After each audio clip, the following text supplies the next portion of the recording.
Welcome to another edition of the Essex County Ghost Project TV show. I'm your co-host, Tom Spitaleri. Today, again, we got Bill with us. Bill, how you doing? Great, Tom. Hi, everybody. So, hey, it's been beautiful out there, hasn't it? It's like 41 degrees out this morning. Oh, wait a minute. Oh. Switching around. Switch the numbers around. It's 14. Like 14 out 14. There. Yeah, it's chilly. It's cold. We just had a New England blizzard, as some people like to call it. Right. That big blizzard that never happened. There it is. We got about 5 inches of snow out there. So today's show, we're going to start off with something of interest. With all this stuff that's been going on for about 2 weeks straight. And then it stopped like nothing. But for 2 weeks straight, there have been a lot of questionable stuff in the sky. Are they UFOs, UAPs for the new generation? I'll call them UFOs. Or are they drones? Well, what are they? We don't know.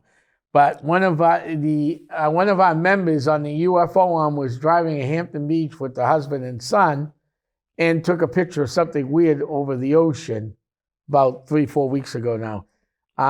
There's been a lot of weird sightings.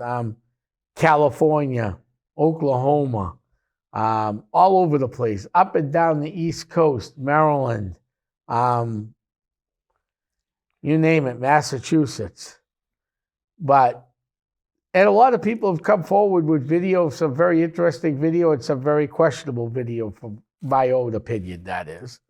Everybody has the right to their opinion on videos.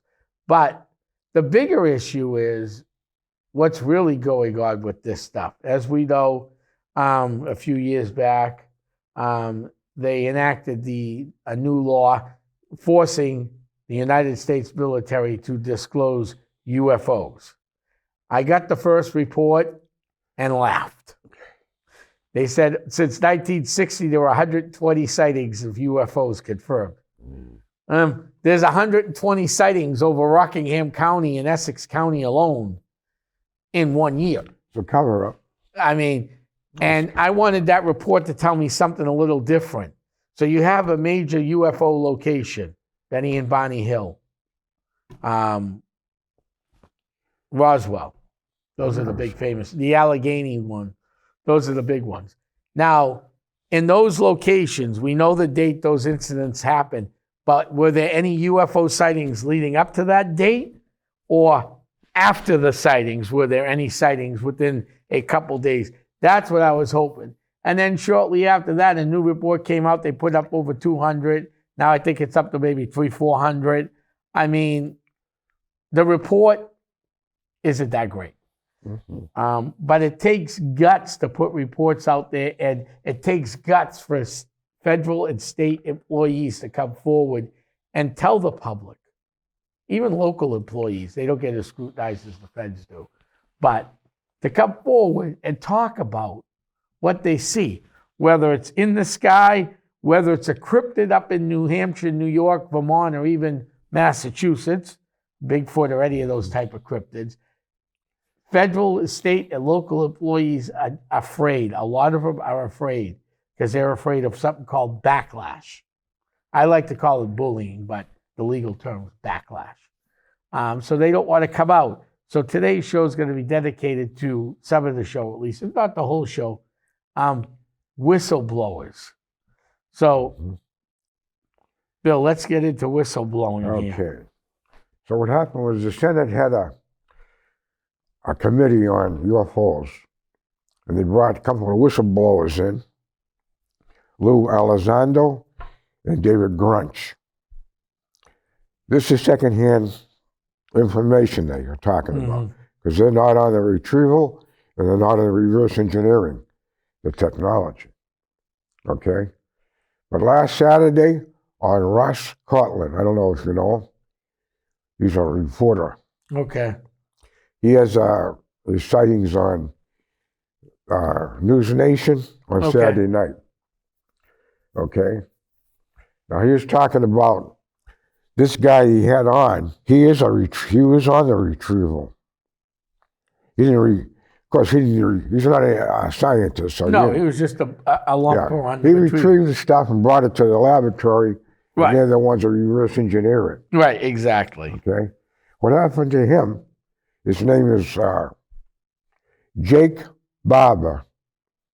Okay, Jake. That's his name, Jake Barber. And he was in it retrieving very dangerous stuff. Right, because you don't know what's there. Right. So they told him to go pick up a big square box, a steel box. They don't know what's in it. He took his helicopter, connected it, and put it up in the air. And he was taking it to some location. Right? A couple of days later, his hair started falling out. You know what that means? Yeah, radiation. That's right, or chemo. Right. You know, chemicals will make your hair fall out of radiation. Right. So as soon as I said radiation right away, just like you did. That his hair was falling, his skin was peeling. Whatever was in that box, they didn't tell him, and it was radiation. Wow. So he had to see the world famous immunologist. Okay. And one of the, I think it was George Washington. And he took his blood and checked it and all that. And see that it's reflecting his blood, his white blood cells and stuff, whatever was in that box. So that's it on that. How's he doing now? He obviously is surviving. I don't know. He says he's getting sicker, but could kill him. Yeah. Not just him, his other buddies too. Yeah, anybody, any of the lumpers They that did the were same there. thing as him. Listen, packages up, they don't know what's in it. The government doesn't tell them. You know, it's poison or whatever is in it. You kill them. That's sad. Well, and that's what happens. That's why it's important now. Yeah, and he backed up Lou Elizondo and the David Grunch. He backed them up because he's really in it. They're not. They were just told about it. So now we get information that it's real because he backed it up. Not just here, you know, somebody telling you something. Yeah, I mean, it's sad. I mean, you know, they basically used that guy and his friends is like grunt workers on a construction site. Their lives have been threatened too, Yeah. not to come out, and he'd come out. But I don't know what's going to happen to him. None They told of him us. not to. His family, him, and will be killed if they talk about it. And he did. Well, I don't blame the guy because he's dying anyhow. Yeah. He has nothing left. I mean, in reality, if he's dying from this radiation can kill you. My sources says that some of those drones are ET ships. Yeah. Some are drones, the military drones, Right. that reverse engineered the technology. And what they're doing is looking for weapons, Right. atomic weapons or whatever. Because they got sniffers on top of the helicopters. And they go down and they check, looking for the radiation or whatever coming out. They can sense it. That's what they're doing. And there was radiation there, and he got A couple of bombs disappeared, like 4 atomic bombs. And they're on the black market. And anybody can buy them. Yeah. You know, take them to New York or whatever and set them off. Yeah, it's very interesting what's going on out there. I mean, they've attacked anybody that had the audacity to say there's something else out there. I mean, you know. They want to keep it quiet. Well, actually, half the government wants to keep it quiet. The other half wants it to come out. So there's a big battle going on. Yeah. Well, you know, who's going to win? I don't know. The elected government officials, okay, they want to do what usually when you get elected, you want to do what's right by the public, by your constituents, okay? Then you have the other line of government, what I call the acronym government. The government within the government. The government within the government, right. The acronyms. Yeah. FBI, DOD, Black Ops, you name it. They got so many acronyms, you don't even know all of them. CIA, NSA, you name it, any of those acronyms. You know, those people live by different rules than we do. They have their own rules. They have their own rules. So that's why we have this pushback for years. Roswell, Allegheny. Well, the Even- Roswell thing, they didn't crash. They were shot down. Right. That's Yeah. my information. My Yeah. source says they were shot down. Yeah. There's two of them. Right.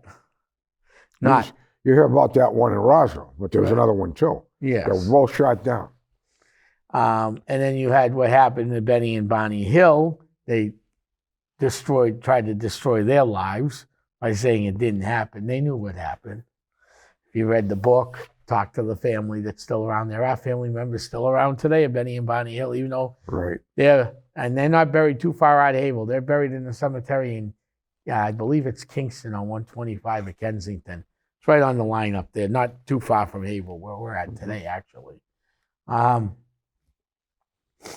So it does make it interesting to know that, you know, these things are out there and what they're doing. I mean, even though it was slapstick comedy, I don't really call it slapstick comedy, but there was a show that came out in the 80s that just proved how there's two governments. And you probably watched it. I bet everybody at home watched this show. What was the name of it? Give me a minute. It just went like this. As I started to describe it, it went like this right out of my Leonard brain. Nimoy? No. It was a TV show. It was Oh. a fake show, but Outer Limits? no. The one that they're FBI agents. Mulder and Scully. Oh, that's coming out Sunday. Yeah, what's the name of that show It'll be again? 6 days. What's the name of that show? David Duchovny starred in it. Yeah, Mulder and Scully. Yeah. But they usually used, for that show, they actually used real reported stuff that came in the paranormal. Chris cryptid. Carter was the one who Yeah. did the Um, check-in for it. right. But that show was based on people's experiences with UFOs, cryptids, and everything. Of course, they took their liberties when they made the TV show to make it more than what it exciting. was. Yeah, of course. But it was loosely based on real stuff that was happening. Yeah. You know, the Chris Carter probably read about somewhere, whether in a newspaper article or some paranormal or some legends book of wherever, New England, Somebody in the military told him. or someone in the military told them. And I can't still remember the name of that show. Mm-hmm. But you people at home know what it is. I just drew a blank. I don't believe I did that. But that's what keeps the whistleblowers down, the threats to this, to that. So we really don't know how many times we've been seen, heard, taken, abducted. Many other whistleblowers don't want to come out. Yeah. Some of them are deathly afraid. Because they'll be threatened. So they want to keep it quiet. So there's hundreds and hundreds of sightings a month of these things, and people are just afraid. And if you go try to grab a video of them, it's even more difficult. It's not just go grab your phone, hit the video button, and go, whee! If it's too high up, it becomes very pixelated. Then you can't even tell what it is. Right. Unless it's an obvious shape and you're further, like lower to the ground, and it's like just camera level or up at this area here. But if you have to go up here, That's different. it becomes very pixelated. Most of the good videos that are seen are videos taken from high rises, so they're maybe not at the same level, but Going up. they're a little bit There you closer go. than if you took it at ground level with a video on a phone. Right. And it's interesting to see how they can manipulate video too. I Yeah. mean, I've interviewed many abductees over the last year. Well, there's a lot of stuff on there that's phony, Right. But I've Not interviewed real. a lot of abductees, people who are regularly abducted. And even Yeah. if they put a camera, it doesn't pick it up, them being abducted. Now, I often wondered if that's because they could control the technology. But I'm wondering if we went back to older technology, older stuff. If we could get away with, someone says they're taking away and they know tonight's going to be a night, because most of you people who abducted more than once know about when it's going to happen again. And we could put in They get a feeling. Yeah. old school system, not a new school system, but an old school system. I wonder if that would actually pick up any evidence. Because I wonder if they have the technology to block the older stuff. So it would be interesting to see what could go down. Oh, what I wanted to mention is Saddam Hussein, right? Yeah. He was hiding in the hole. Yeah. You know how they found him? No. You think satellites, right? Spot him. They use a psychic. Astral projection. Mm-hmm. All right, this guy, Sean Harry Bounce. His name is Sean Harry Bounce. The military brought him in. Right? He goes beyond space and time with his mind. Right. And he spotted him in the hole. So he told the military right where he is to get him. That's how they got him in the hole. Nobody ever talked about that. How did they know he's in the hole? They brought a psychic in that could get him. Well, the psychics are used all the time in police investigations. They just can't legally use them in court. Yeah, they don't tell them.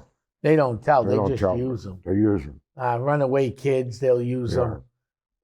They're just that type of evidence, spectral evidence, as it was called during the Salem witch hysteria, is not allowed in court. But that doesn't mean to go locate the body. You can use whatever means you need to locate either the body or the person if they're still alive. But when it comes down to court, you can't go, oh yeah, we brought a psychic medium in and they found the body. They got to come up with something. That doesn't stand up in court. No. They got to come up with something a little bit more concrete than that. That gives them leads. That's why they use them for leads. But not to testify in court. No, they would never be allowed to testify in court. No. But they use them, okay, we know where she or he is. This is what we're seeing. Okay, go dig in this area, and then they find the body. Mm-hmm. And then all they got to tell the court is, we got a lead we can't talk about, but we obviously found the body.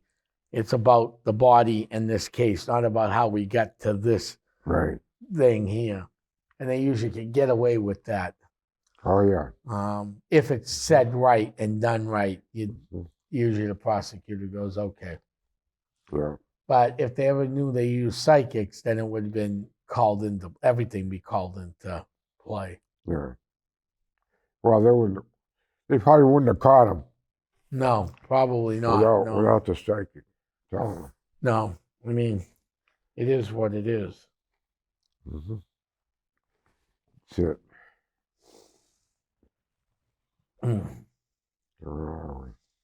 So,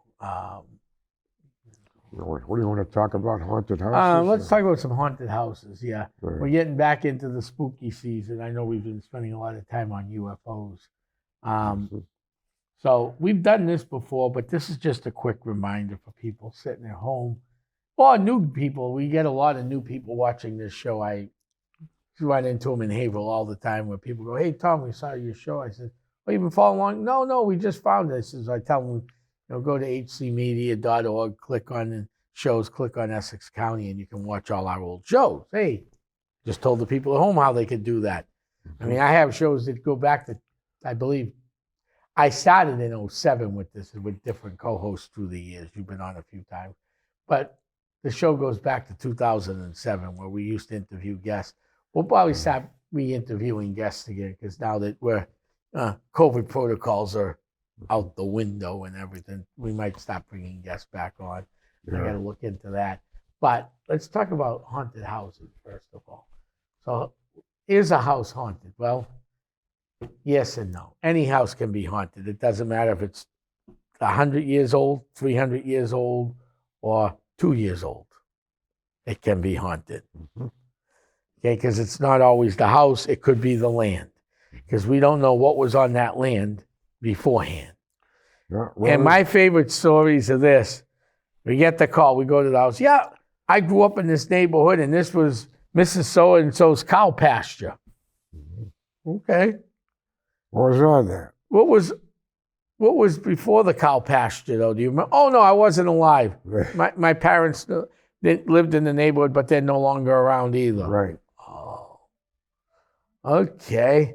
Well, when you have a cow pasture, animals die, as we know. People die. So they go dig the hole in the back of the pasture. Sorry now. Fill it in. Maybe, the daughter lost their favorite cow or horse, so they put a stick over it. Well, later the daughter they grow out of that, and they forget about where the horse is buried. Yeah. And then they move on, get married, have kids. Then, grandpa, grandma pass away. Mm-hmm. The kids got their own houses. Mm-hmm. They sell off the property. Right. Most of the time now, people don't want to be farmers. So a nice developer buys the property. Right. And they tear the old historic farmhouse down. And they build this brand new cul-de-sac with $1 million homes in it. Mm-hmm. Then we get the phone call. Go Well, first of all, how old was the original farmhouse? Well, we don't know. Yeah. Well, that doesn't help. Why would it matter? Well, up until the 1920s, 30s, actually even into today, if you have a family plot on your farm and it's a legal farm, you can still be buried in the family plot on the farm. Mm-hmm. Recently, that happened in southern New Hampshire. I won't say where, Yeah. but it was a public location, and they built this public thing around a cemetery. Mm-hmm. Well, one of the descendants of that family passed away. There were still plots in that old cemetery.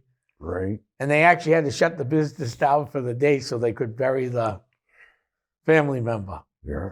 So those old cemeteries, and if you have one in front of your house, you don't own it, or the side of your house.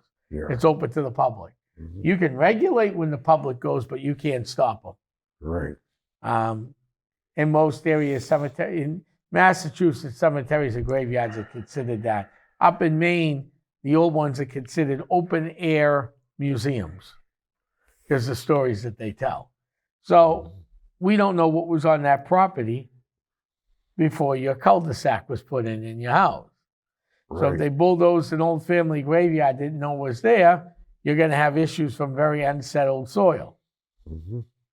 And, if you can never find your great-great-grandfather's grave, most likely it's been bulldozed over because it was probably buried somewhere on the property and not even told they were buried. Right. Or buried in the basement of the house if it was the wintertime, which would leave the old house haunted. And if your new house is where the old house was, you're going to have the old man floating around. Check it out. Check it out. So, there are different types of hauntings. They're the lower hauntings where, I know I put this cup here and then the next morning it's over here. Mm-hmm. And same with your keys. It's like a poltergeist. Yeah. Those usually Poltergeist don't, haunting. right. Those usually don't bother you that much. They're annoying, Yeah. but if you can live with it, you live with it. You don't have to call a team in. And you get sometimes you get some smells, but not long. They're quick whiffs, rose-scented perfume or something like that. No big deal. The next level, level 2 is a little different. You still have the same thing, the cup moving, from here to here to here to wherever. Keys disappear. Things did disappear and sometimes don't reappear at the next level. Sometimes they show up on another floor or something. Right. Or sometimes they don't show up at all for weeks and months. Right. And then boom, it's right where you left them. How did that get there? The smells get a little bit more unbearable. Mm-hmm. I mean, that happens. Yeah. And then from there, that's when you might want to start thinking about calling in a team that knows what they're doing. Right. But the next level is even worse. The smells get real bad. It's not demonic yet. You might get shoved. You might get pushed. Yeah. The physicality starts. The smells get worse. Mm-hmm. you may wake up with the occasional scratch on the body that wasn't there when you went to bed. So that's demonic. Right. Scratch. That's the start of demonic. Usually 3 scratches. Right. Correct. So that's the next. That one you definitely need to call a paranormal team in to help you, because that needs a lot of See work. what's going the on. next level is demonic. Demonic means it never lived. Mm-hmm. The smells are putrid. Yeah, like sulfur, Putrid. rotten flesh. Sulfur, rotten flesh, you name it. It's disgusting. Yeah.